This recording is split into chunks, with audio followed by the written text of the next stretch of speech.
कर्मचारी थे उनको गवर्नमेंट अब कॉन्ट्रैक्ट में ले रही है। मतलब बीच का जो गैप था वो पूरा कर रहे हैं, हम वो निकाल रहे हैं। क्योंकि कई बार क्या होता था कि जो कागजों में सैलरी है वो ज़्यादा है लेकिन मिलती एक्चुअल में जो वो कम है, तो उन पर तलवार लटकती थी कि विदाउट एनी नोटिस कभी भी निकाल देते थे, है ना।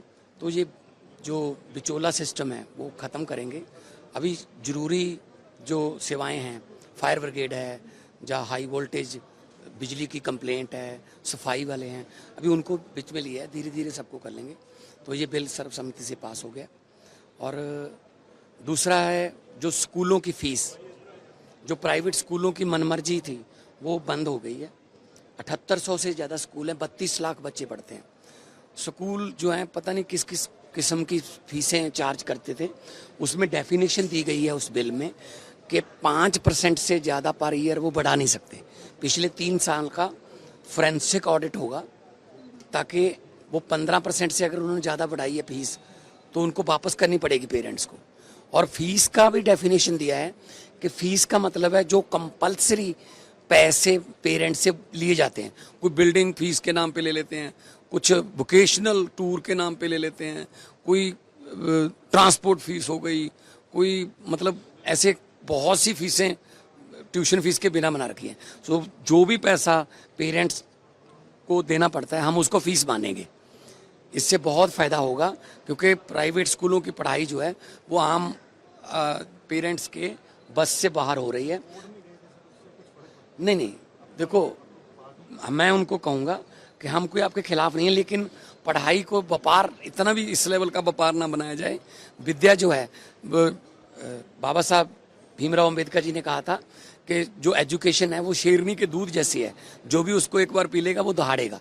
और quality education, right to education, ये हमारे मतलब ज़रूरी विषय हैं। और हर बच्चे को पढ़ाई मिले, क्वालिटी एजुकेशन मिले, और स्कूल जो है वो विद्या को, एजुकेशन को आम लोगों से बाहर ना, पहुंच से बाहर ना करें। तो ये बिल पास हुए हैं। एक पेड़ों का बिल है जिसमें प्रस्ताव है कि पेड़ लगा जो है, ख़ास तौर पे जो 70 साल 80 साल 100 साल पुराने पेड़ हैं उनके काटने पर हम पाबंदी लगा रहे हैं। उसके लिए कमेटी बनी है स्टेट की, गवर्नमेंट की परमिशन के बिना। कोई अगर हाईवे निकल रहा है, हाईवे थोड़ा बहुत इधर उधर कर लो, या कोई कॉलोनी बनानी है तो, लेकिन पेड़ को बचाना है क्योंकि वातावरण को बचाना है। आज ग्लोबल वार्मिंग से पूरी दुनिया पीड़ित है, तो उसके लिए भी बिल आया है। वो तो जो मर्जी करवा लो, बीजेपी जो मर्जी करवा ले सुखबीर बादल से। अब उनको तो बस ये है कि कहीं ना कैसे करके किसी न किसी तरीके से हमें या तो कैबिनेट में वापस ले लें दिल्ली में, या हमारे साथ पंजाब में अलायंस कर लें, समझौता कर लें। बाकी समझौते करने के लिए चाहे जो मर्जी करवा लो उनसे। तो अब नहीं, देखो ये इस पे डिबेट होने वाली है, डिबेट होनी है। शायद स्पेशल किस में लाएंगे, पता नहीं कैसे लाएंगे, लेकिन कहा जा रहा है औरतों को रिजर्वेशन, महिला रिजर्वेशन, तो फिर इसी में क्यों नहीं देते 33% जो 542 हैं?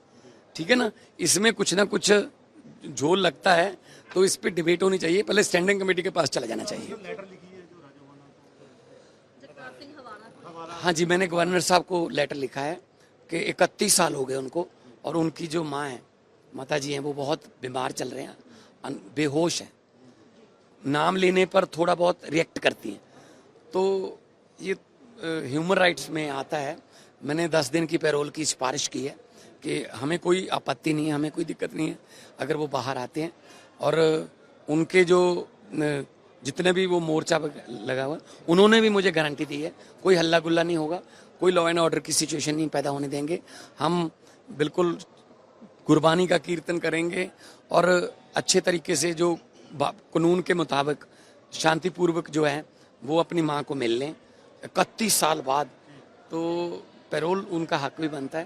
तो हमने रिकमेंड किया, मुझे उम्मीद है गवर्नर साहब ड्यूटी प्रशासक हैं तो वो जल्दी ऑर्डर करेंगे ताकि वो जल्दी से जल्दी बाहर आके अपनी माँ को मिल सके। अभी फोरेंसिक ऑडिट होगा, तो जो जो स्कूल जो है इसमें पाए गए तो उनसे रिफंड करने के लिए पेरेंट्स को रिफंड करेंगे, बाई चेक करें जब कैसे भी करें, एडजस्टमेंट नहीं करेंगे कि जी हम अगले साल की फीस में से कर लेंगे अपना। वो पूरा टाइम बाउंड है, पूरे रूल एंड रेगुलेशन बना के लाए। पता क्या है, पहले तो कहते हैं जी सेशन लंबा करो, जब सेशन 7 दिन का हो गया अब कह रहे हैं जी हम तो बैठना नहीं, हमें तो हर रोज आते हैं वॉकआउट करके बाइकआउट करके चले जाते हैं। भैया आपको बाइकआउट करने के लिए थोड़ी चुना है, आपको वहां पे डिबेट करने के लिए टाइम मिलता है, प्रॉपर टाइम मिलता है। कुछ जो हैं मेंबर उनके बैठे रहते हैं, उनको टाइम मिलता है प्रॉपर, ठीक है ना। यही तो लोकतंत्र की खूबसूरती है कि प्रतिपक्ष और पक्ष सत्ता पक्ष दोनों आपस में बैठ के डिबेट करो। तो ये थोड़ी है कि आप बोल के थोड़ा बहुत जा कोई नुक्स निकाल के जिंदाबाद मुर्दाबाद करके बाहर निकल जाओ।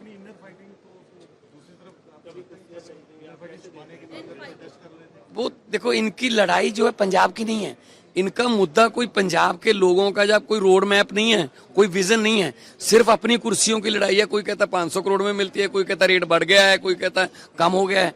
तो इनको इनकी लड़ाइयां मुबारक। पंजाब के लोग कर्मचारी थे उनको गवर्नमेंट अब कॉन्ट्रैक्ट में ले रही है, मतलब बीच का जो गैप था वो पूरा कर रहे हैं हम, वो निकाल रहे हैं। क्योंकि कई बार क्या होता था कि जो कागजों में सैलरी है वो ज़्यादा है लेकिन मिलती एक्चुअल में जो वो कम है, तो उन पर तलवार लटकती थी कि विदाउट एनी नोटिस कभी भी निकाल देते थे, है ना। तो ये जो बिचौला सिस्टम है वो ख़त्म करेंगे। अभी ज़रूरी जो सेवाएं हैं, फायर ब्रिगेड है, जहाँ हाई वोल्टेज बिजली की कंप्लेंट है, सफाई वाले हैं, अभी उनको बीच में लिया है, धीरे धीरे सबको कर लेंगे। तो ये बिल सर्वसम्मति से पास हो गया। और दूसरा है जो स्कूलों की फ़ीस, जो प्राइवेट स्कूलों की मनमर्जी थी वो बंद हो गई है। 7800 से ज़्यादा स्कूल हैं, 32 लाख बच्चे पढ़ते हैं। स्कूल जो हैं पता नहीं किस किस किस्म की फीसें चार्ज करते थे, उसमें डेफिनेशन दी गई है उस बिल में कि 5% से ज़्यादा पर ईयर वो बढ़ा नहीं सकते। पिछले 3 साल का फोरेंसिक ऑडिट होगा ताकि वो 15% से अगर उन्होंने ज़्यादा बढ़ाई है फीस तो उनको वापस करनी पड़ेगी पेरेंट्स को। और फीस का भी डेफिनेशन दिया है कि फीस का मतलब है जो कंपलसरी पैसे पेरेंट्स से लिए जाते हैं, कोई बिल्डिंग फीस के नाम पे ले लेते हैं, कुछ वोकेशनल टूर के नाम पे ले लेते हैं, कोई ट्रांसपोर्ट फीस हो गई, कोई मतलब ऐसे बहुत सी फीसें ट्यूशन फीस के बिना बना रखी हैं। तो जो भी पैसा पेरेंट्स को देना पड़ता है हम उसको फीस मानेंगे। इससे बहुत फ़ायदा होगा क्योंकि प्राइवेट स्कूलों की पढ़ाई जो है वो आम पेरेंट्स के बस से बाहर हो रही है। नहीं, देखो मैं उनको कहूँगा कि हम कोई आपके खिलाफ नहीं है, लेकिन पढ़ाई को व्यापार, इतना भी इस लेवल का व्यापार ना बनाया जाए। विद्या जो है बाबा साहब भीमराव अंबेडकर जी ने कहा था कि जो एजुकेशन है वो शेरनी के दूध जैसी है, जो भी उसको एक बार पी लेगा वो दहाड़ेगा। और quality education, right to education, ये हमारे मतलब ज़रूरी विषय हैं। और हर बच्चे को पढ़ाई मिले, क्वालिटी एजुकेशन मिले, और स्कूल जो है वो विद्या को, एजुकेशन को